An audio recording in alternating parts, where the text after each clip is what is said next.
Gal šviesos daugiau. Sveiki sodininkai mėgėjai. Rugpjūčio 24 metų paskyniau iš savo vynuogyno truputėlį vynuogių. Atsivežiau į Raudoną Obuoliuką. Čia tokia firma yra, Alytuje gerai žinoma. Gamybos 7 buvusiame Alytaus mėsos kombinato teritorijoje. Nu ir kągi, yra specialus įrenginys vynuogėm, nuimt nuo šakelių ir taip pat kartu sutrint uogas, tad nereikia trint nei rankom, viskas švaru, gražu, sterilu. Nu ir ką, pradėsim procesą ir paskui parodysiu, kokie rezultatai.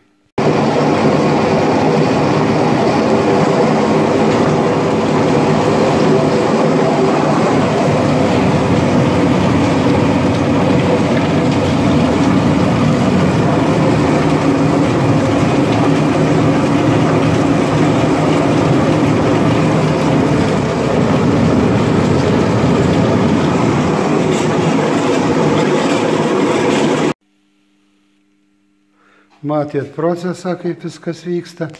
Nu va štai šakelės, gražiai nuimtos vynuogės nuo jų, viskas tikrai gerai, kokybiškai.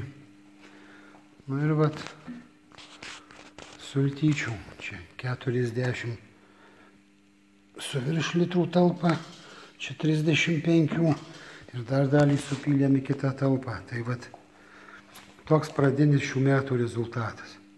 Nu ir kągi, kreipkitės į Raudoną Obuoliuką, kas turi didžiulius vynuogynus, kad nereiktų atskirai pirkti savo įrangos pradžiai.